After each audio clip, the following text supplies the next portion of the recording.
우리 옆에 분하고 인사합시다. 예수님 이름으로 정말 사랑합니다. 이렇게 인사 한번 드리겠습니다. 시작. 예수님의 이름으로 정말 사랑합니다. 예. 우리 주님의 이름으로 사랑합니다. 우리 성도님들의 영혼이 잘 되기를 바라고 모든 삶이 하나님의 은혜로 잘 되기를 주의 이름으로 축복합니다. 오늘 우리가 은혜를 나누고자 하는 말씀은 포기하지 않는 하나님의 사랑입니다. 우리는 살아가면서 조금 어려우면 잘 포기할 때가 많습니다. 힘들거나 또 어떤 일이 잘 풀리지 않거나 어떤 일을 해보다가 실패하거나 그러면 잘 포기를 합니다. 그러나 우리 하나님은 끝까지 포기하지 않고 사랑하시는 하나님이십니다.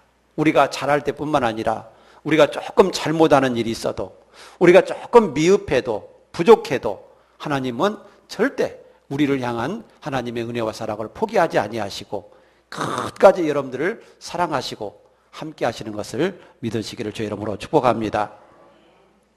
하나님은 이렇게 우리를 사랑하기 때문에 하나님은 늘 우리와 교제하시기를 원하십니다. 우리가 하나님과 늘 교제하고 하나님과 함께 친하게 지내고 친밀하게 지내는 것을 하나님은 원하세요.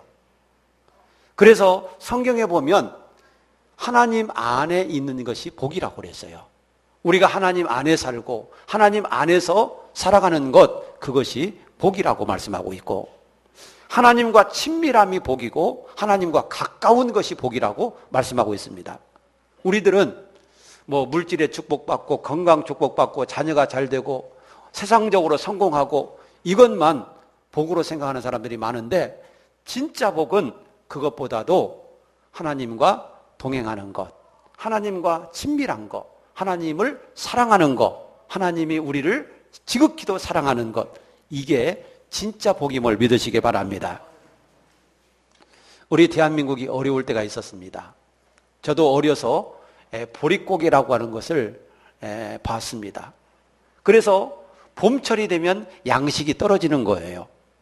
그런데 그 양식이 떨어질 때 이제 봄에, 이른 봄에 쑥이 나오고 냉이가 나오고 이렇게 나물이 나오기 시작하면 그걸 뜯어다가 밀가루 조금 묻혀가지고 그걸 버물버물해서 먹고 또 산에서 나는 그런 나물을 뜯어다가 먹고 그런 때가 있었습니다. 이 고개를 무슨 고개라고 그래요? 보릿고개. 보릿고개라고 이름을 붙였습니다. 왜? 보리가 나오기 전에 양식이 떨어지는 그 어려운 고개, 그 고개가 바로 보릿고개였습니다. 이렇게 우리나라가 힘들고 보릿고개를 넘기고 가난했던 시절, 그때 예수를 믿었던 성도들은요, 하나님 앞에 열심히 기도했어요. 어떻게 해달라고 기도했을까요? 하나님, 복 주셔서 잘 살게 해주세요. 복 주셔서 윤택하게 해주세요. 그러면서 하나님 앞에 열심히 새벽마다 교회에 나와서 부르짖어 기도했습니다.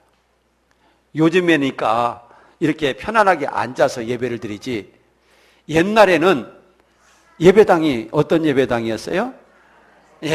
옛날 시골에서 보면 마룻바닥, 이게 판자로 말이죠. 이렇게 딱딱 붙여서 마루를 놨는데 어떤 때는요 이게 벌어져 가지고 손가락에 들어갈 정도로 벌어진 그런 마룻바닥. 그러면 거기서 찬바람이 또 얼마나 막 겨울이면 올라오는지 너무나도 추운 그런 마룻바닥에서 방석 하나 깔고 새벽마다 그 방석 위에서 눈물을 흘리면서 하나님 은혜를 달라고, 하나님 우리를 살려달라고, 이 나라 이 민족을 지켜달라고 방석에다가 눈물을 쏟으면서 기도했던 그런 시절이 있었습니다. 그런데 요즘에는 살만하니까 그 기도를 잊어버린 거예요.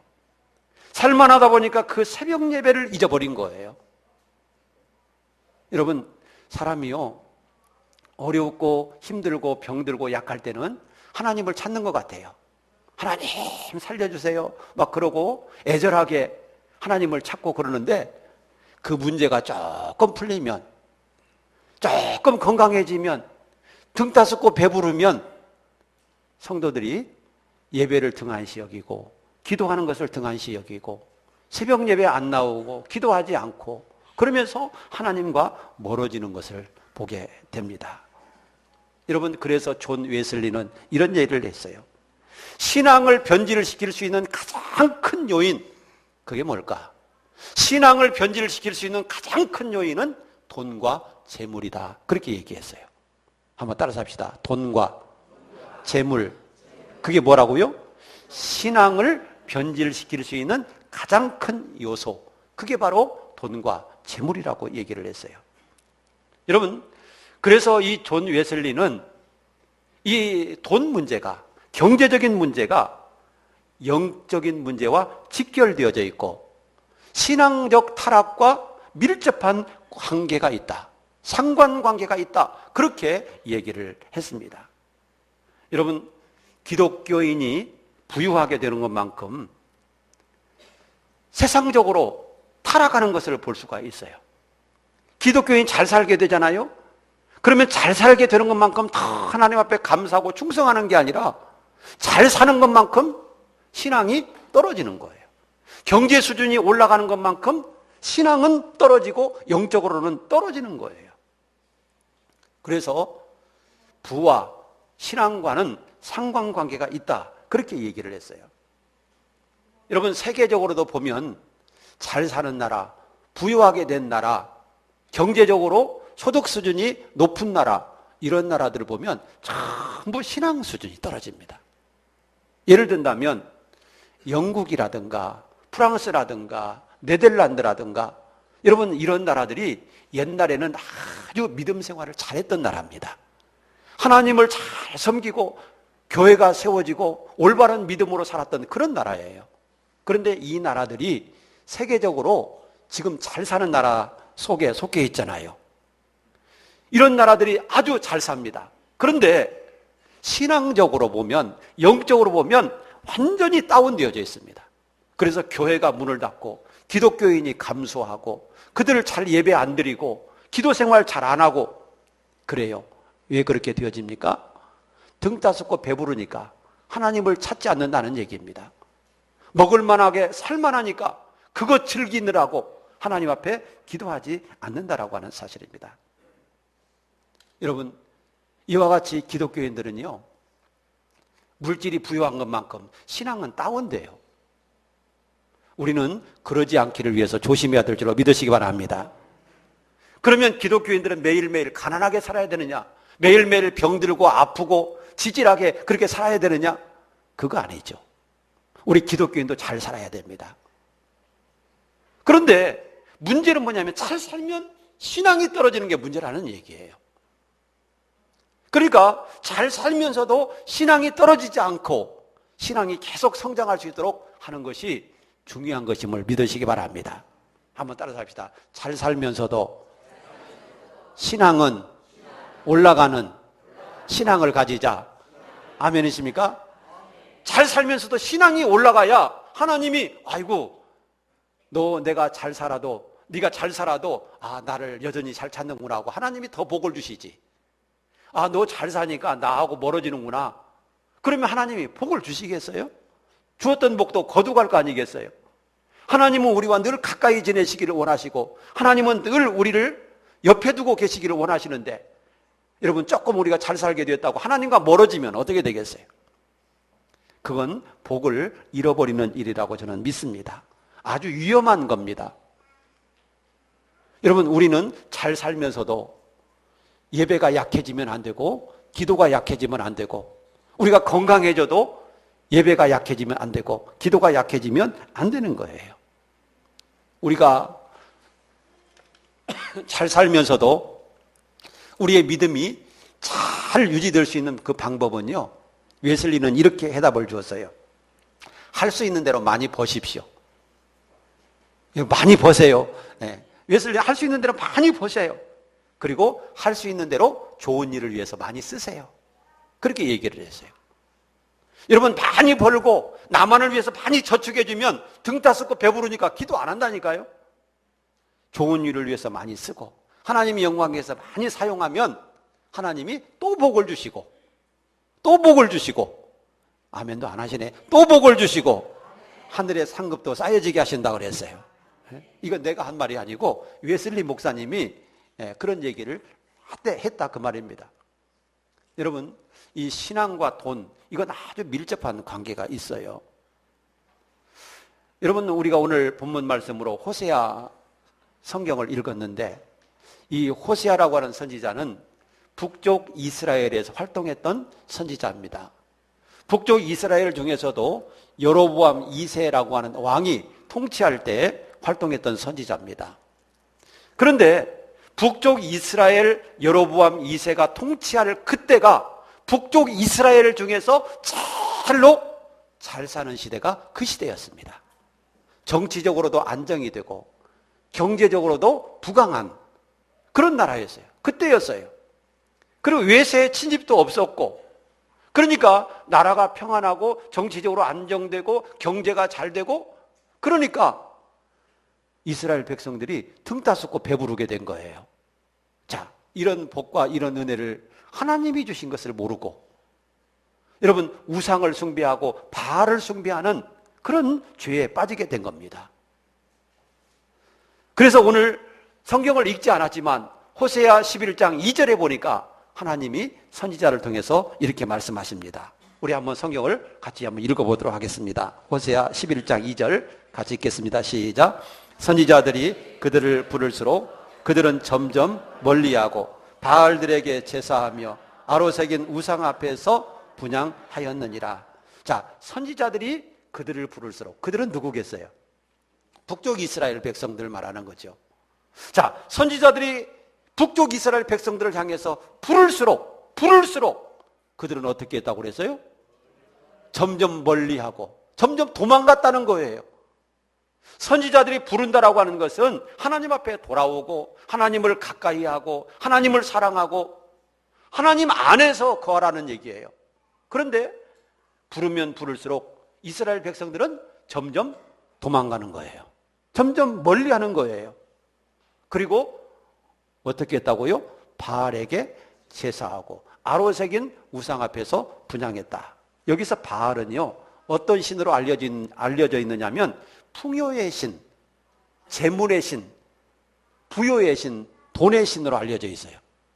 그러니까 바알을 섬기면 풍요해지고 부자가 되고 잘 산다. 그런 신앙이 있었던 거예요. 그러니까 이 이스라엘 백성들이 하나님이 선지자를 통해서 부르면 멀리 도망가고, 멀리 도망가서는 어디로 가버려요? 바알에게 가버렸다. 그 바알 신은 돈의 신, 여러분 재물의 신, 풍요의 신. 그러니까 이 이스라엘 백성들이 하나님을 떠나서 돈을 쫓아가고 부요를 쫓아가고 풍요를 쫓아갔다는 얘기입니다. 여러분, 하나님께서 복을 주시는데 하나님이 주시는 것을 모르고 바알이 복을 주는 줄 알고 바알에게 가버린 거예요. 그래서 하나님은 이러한 이스라엘 백성들을 깨우치기 위해서 호세아 선지자에게 너는 음란한 여자를 아내로 취해서 자식을 낳고 살아라. 하나님이 이렇게 말씀하신 거예요. 그래서 호세아가 하나님의 말씀대로 음란한 여자, 창기 중에서 아내를 선택했어요. 그리고 자식을 낳고 살아가는데 지 버릇 나 못 준다고 그 남편과 사랑하는 자녀들을 내버리고 또다시 옛날 풍습을 쫓아서 가버린 거예요. 그러니까 하나님께서 호세아에게 또 말씀하십니다. 호세아야, 가서 데려와라. 가서 데려와라. 그리고 같이 살아라. 그렇게 얘기를 하니까 호세아가 또 그 여자를 찾아 나섭니다. 그리고 그 여자를 찾아서 그 여자가 진 빚을 갚아주고 또다시 데려옵니다. 그리고 살아가는데 그 여자가 또 나가버립니다. 또 나가버립니다. 이 호세아의 가정은 뭘 비유했느냐면 하나님과 이스라엘과의 관계를 가르쳐 주는 거예요. 호세아는 하나님을 상징하고 호세아의 아내 고멜은 이스라엘 민족을 상징합니다. 그래서 하나님이 그 이스라엘 백성들을 사랑해서 하나님의 백성 삼으시고 하나님의 축복받는 그런 백성 되게 하셨는데 이 백성이 하나님의 사랑을 버리고 떠나버리는 거예요. 그리고 우상을 숭배하는 거예요. 하나님이 또 불러다 데려다 놓으면 또 하나님을 버리고 우상을 숭배하는 거예요. 여러분, 이것을 깨우쳐 주기 위해서 바로 호세아에게 음란한 여자를 취해서 아내를 삼고 가정을 이루고 자녀를 낳고 살아라고 그랬어요. 그런데 그 여자가 나가버리잖아요. 바로 이스라엘, 너희가 이와 같다는 겁니다. 호세아의 아내 고멜과 같다는 겁니다. 하나님을 떠나서 우상을 숭배하고 죄를 지키를 반복해서 수없이 하고 있다는 것입니다. 이런 이스라엘을 향해서 하나님이 하시는 말씀이 있습니다. 자, 이런 이스라엘 백성들을 향해서 하나님이 하시는 말씀이 어떤 말씀인가? 바로 오늘 본문 말씀 8절입니다. 한번 8절을 우리 같이 읽어보도록 하겠습니다. 시작. 에브라임이여 내가 어찌 너를 놓겠느냐? 이스라엘이여 내가 어찌 너를 버리겠느냐? 내가 어찌 너를 아드마같이 놓겠느냐? 어찌 너를 스보임같이 두겠느냐? 내 마음이 내 속에서 돌이키어 나의 긍휼이 온전히 불붙는 듯 하도다. 여기서 에브라임은 북쪽 이스라엘을 말하는 겁니다. 자, 에브라임이여 내가 어찌 너를 놓겠느냐? 여기서 8절에서 보면 어찌라고 하는 말이 몇 번 나오는 거 한번 찾아보세요. 에브라임이여 내가 어찌, 이스라엘이여 내가 어찌, 또 그 뒤에도 내가 어찌 스보임같이 두겠느냐? 몇 번 나와요? 네, 4번. 한 절에 어찌라고 하는 이 부사가 4번이라고 하는 나옵니다. 자, 이 어찌라고 하는 이 단어를 우리가 잘 생각해 보면요, 자기 백성 이스라엘의 범죄와 배반으로 말미암아 너무 고통스러워하시는 하나님의 안타까운 마음, 이걸 표현하는 거예요. 이스라엘의 배반, 이스라엘의 우상 숭배, 이것으로 인해서 하나님의 마음이 너무 아픈 거예요. 너무 고통스러운 거예요. 예를 들어서 남편과 아내가 결혼을 했어요. 남편과 아내가 행복하게 살아요. 그런데 예를 들어서 남편이 바람을 피웠다고 한번 생각해 봐요. 그러면 부인의, 아내의 마음이 어떻겠어요? 예? 기분 좋겠어요? 막 진짜 속 아프고 마음 아프고 어떻게 이렇게 배신할 수가 있어? 그러면서 화도 나고 막 죽을 지경일 거예요. 또 반대로 아내가 그렇게 바람을 피웠다고 한번 생각해 보세요. 그러면 그 남편 마음이 어떻겠어요? 아내의 마음이나 뭐 다를 게 없겠죠. 너무 마음이 아프고 힘들 거예요.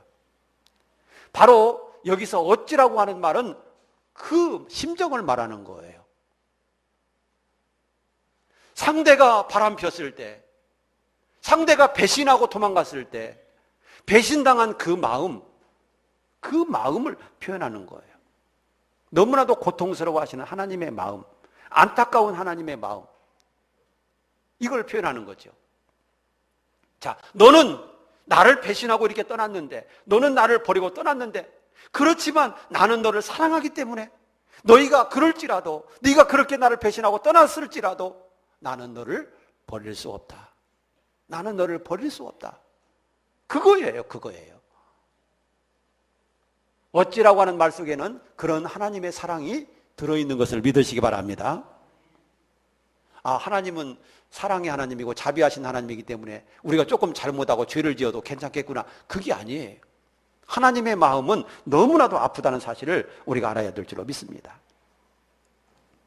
내 마음이 말이죠, 속에서 막 불붙는 듯 한다 그랬어요. 8절 끝머리 보면 내 속에서 막 불붙는 듯 하다. 너를 향한 그 사랑이 말이죠.